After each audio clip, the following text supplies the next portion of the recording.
In 2023, I travelled to the Indonesian island of Sumatra in search of its incredible biodiversity. While venturing into Sumatra's last remaining forests, I encountered an array of beautiful and bizarre species. Some are the most unique and mighty of their kind, while others are found nowhere else on Earth. And some are among the most endangered species that exist today. This is Sumatra.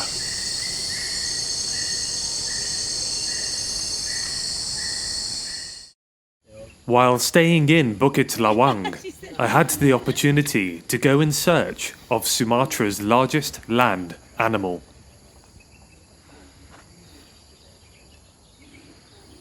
This involved a 4-hour drive covering dirt track roads through friendly villages and over precarious wooden bridges.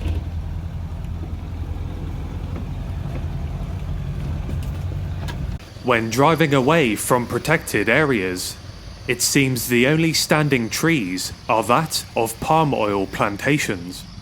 Sadly, this relatively species-poor monoculture stands where lowland rainforest used to be, which is one of the main threats to the animal I was hoping to see. Our destination was near a remote village surrounded by areas that are experiencing persistent issues with deforestation. The locals here would lead us to an abandoned plantation right on the edge of native forest. But first, they would help us free one of our vehicles from the sticky mud. We were stuck for a while. As we began our hike to a viewpoint, we soon found ourselves following footprints the size of dinner plates and enormous piles of dung, both left here from last night. I was elated to see fresh signs of our target species. After reaching the viewpoint, we waited in anticipation.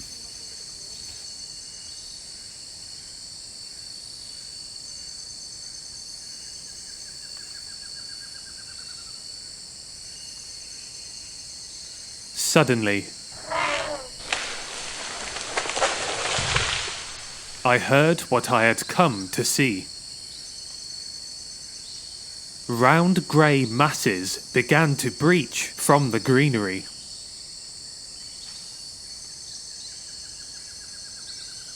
So we didn't have to wait long for our first sighting of the Sumatran elephant, critically endangered mammal, endemic to Sumatra. And as I'm speaking now, there's a male down this hillside, foraging right in front of us.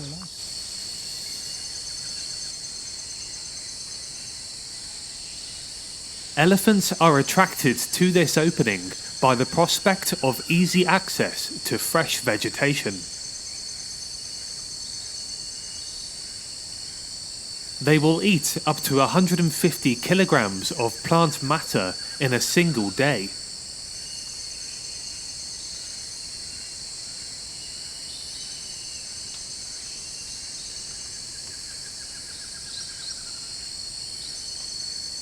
Close enough to see every detail.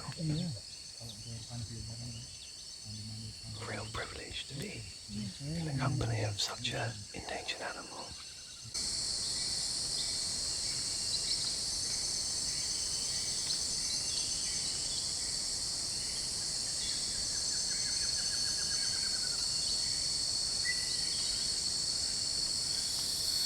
Smaller tuskless females and their young began to emerge from the foliage.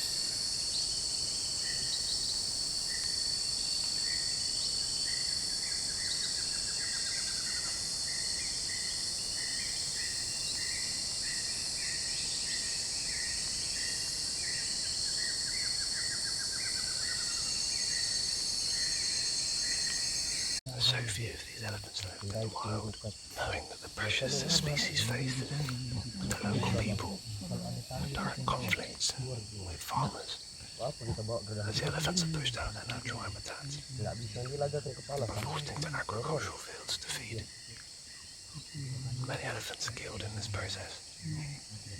There's also the pressure of poaching for the ivory in those magnificent tusks, which are sold illegally for large sums of money. 1 kilogram of ivory can be valued at over $1,000 depending on the country it's sold in. Male elephants are targeted due to their larger tusks, which skews the gender ratio in a population.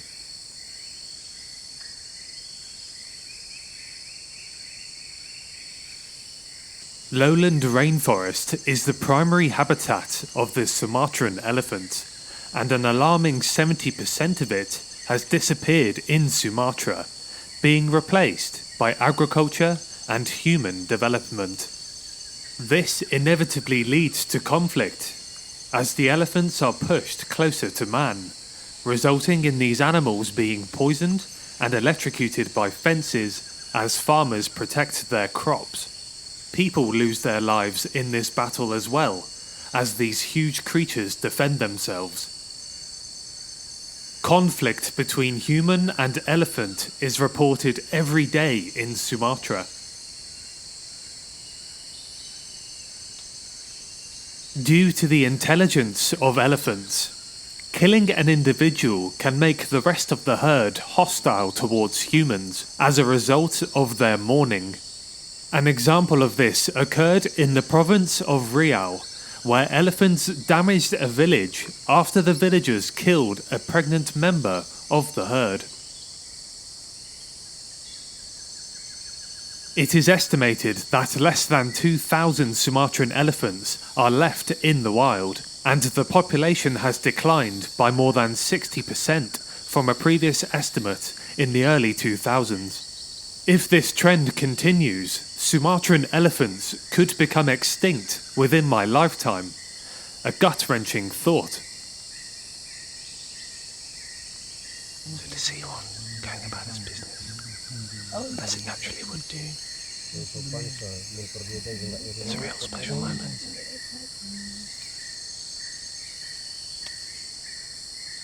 The elephants are usually most active at night, so to have views like this in daylight is absolutely incredible.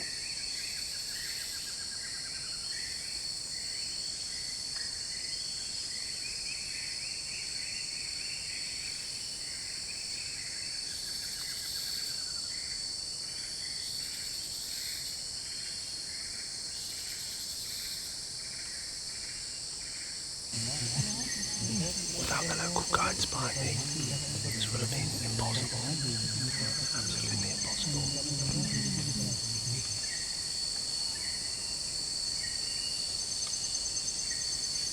What do you think?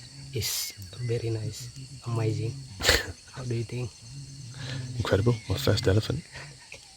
Never seen a wild elephant. Yeah, it's very nice to see wild elephant around here.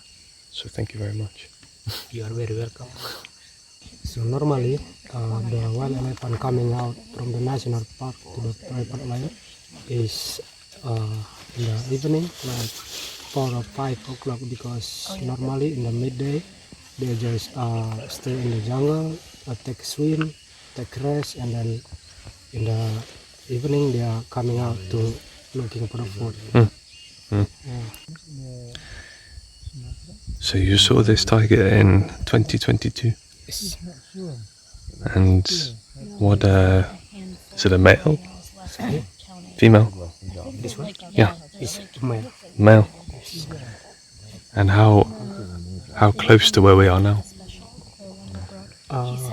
I think for this tiger he lives in private land, not in national park, because around here is a lot of like small jungle. Like, you see there, it's like small jungle. It's no palm oil there, so maybe they are living there also.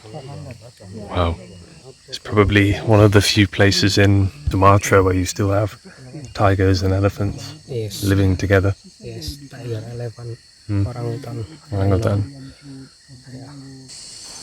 The Gunung Losa National Park is one of the largest protected areas in Indonesia, but despite this protection, illegal poaching and logging still occurs regularly, especially where the national park meets private land, which is exactly where we were.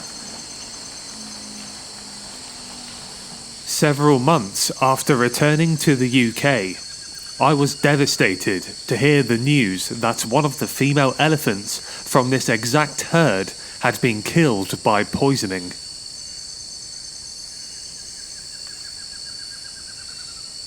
And it gets worse, as the illegal hunt of a Sumatran tiger was documented during this time as well. The motivation behind this may have been to protect livestock or to sell tiger body parts. Exploring the rainforests of Sumatra often feels like a natural paradise, but this is a stark reminder of the terrible activities that continue to happen here.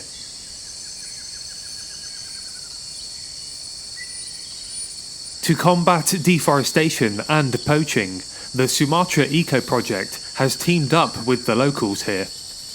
With local knowledge of where to see wild Sumatran elephants, people like me will pay good money to see them. Over time, it is hoped that this healthy source of income for local people can compete with income from logging and poaching.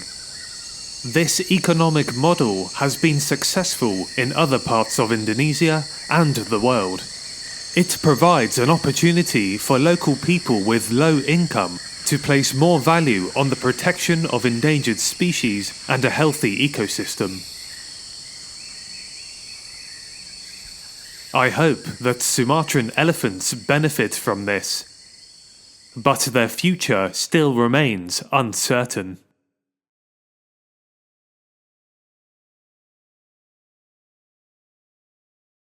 In the next episode, I go in search of Sumatra's most iconic species.